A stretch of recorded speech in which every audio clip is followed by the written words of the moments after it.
Assalamualaikum warahmatullahi wabarakatuh. Halo teman-teman, perkenalkan nama saya Sally Madina, NIM saya 2018-11-20-2007. Jurusan saya manajemen dari Universitas ITB Ahmad Dahlan Jakarta. Tujuan saya membuat video ini untuk memenuhi tugas muamalah dosen pengampun Ibu Yulianti Mutmainah. Di sini saya akan menjelaskan tentang harta.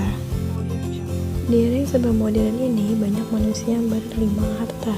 Akan tetapi, banyak di antara mereka yang tidak mengetahui untuk apa harta itu sebenarnya dan bagaimana cara menggunakannya yang sesuai dengan syariat Islam yang sebagaimana telah diajarkan oleh Rasulullah SAW dan yang telah dituliskan oleh Allah Subhanahu wa Ta'ala dalam kitabnya Al-Quran.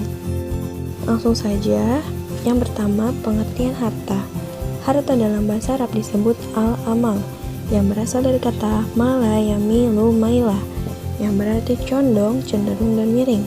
Harta menurut syariat ialah segala sesuatu yang bernilai, bisa dimiliki, dikuasai, dimanfaatkan, yang menurut syariat yang berupa benda dan manfaatnya. Sedangkan harta menurut ulama yaitu sesuatu yang berwujud dan dapat dipegang dalam penggunaan dan manfaat pada waktu yang ditentukan. Sedangkan dalam istilah ilmu fikih dinyatakan oleh kalangan Hanafiyah bahwa harta itu adalah sesuatu yang digandrungi oleh tabiat manusia dan mungkin disimpan untuk digunakan saat dibutuhkan. Namun, harta tersebut tidak akan bernilai kecuali bila dibolehkan menggunakannya secara syariat. Kedua ialah unsur-unsur harta. Menurut para fuqaha, harta bersandi pada dua unsur. Pertama unsur aniyah dan yang kedua adalah unsur urf. Unsur aniyah adalah bahwa harta itu adalah wujudnya dalam kenyataan, sedangkan unsur urf ialah segala sesuatu yang dipandang harta oleh seluruh manusia atau sebagai manusia. Tidakkah manusia memelihara sesuatu kecuali menginginkan manfaatnya, baik manfaat madiyah maupun manfaat manawiyah. Ketiga, kedudukan harta. Dalam pandangan Islam, kedudukan harta ada 4 bagian. Pertama ialah harta sebagai amanah. Kedua, harta sebagai perhiasan hidup. Ketiga, harta sebagai ujian keimanan. Dan yang keempat ialah harta sebagai bekal ibadah. Keempat, pembagian jenis harta. Pertama, ada harta mutakawin dan harta ghairu mutakawin. Kedua, harta mitsili dan harta kini. Ketiga, harta istihlaki dan harta istimali. Keempat, harta mankul dan harta ghairu mankul. Kelima, harta ain dan harta dain. Keenam, harta al-ain dan harta al-nafil atau manfaat.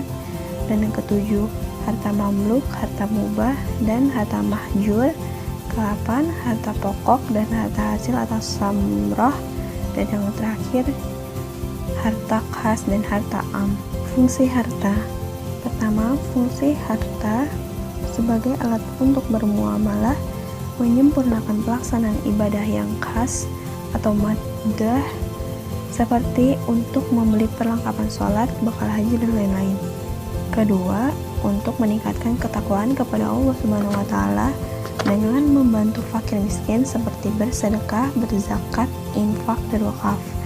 Dan yang keempat, untuk meneruskan kehidupan pada generasi berikutnya. Terdapat dalam surat An-Nisa ayat 9 yang artinya, dan hendaklah takut kepada Allah orang-orang yang seandainya meninggalkan di belakang mereka anak-anak yang lemah, yang mereka khawatirkan kesejahteraannya. Dan yang terakhir, untuk menyelaraskan kehidupan di dunia dan akhirat. Dan yang terakhir, pesan saya, gunakanlah harta sebagaimana yang telah dijelaskan dalam Al-Quran. Jika kita memiliki harta yang berlebih, berikanlah sebagian harta tersebut kepada orang yang lebih membutuhkannya. Janganlah kamu kikir akan harta karena akan menyesatkanmu dalam dunia.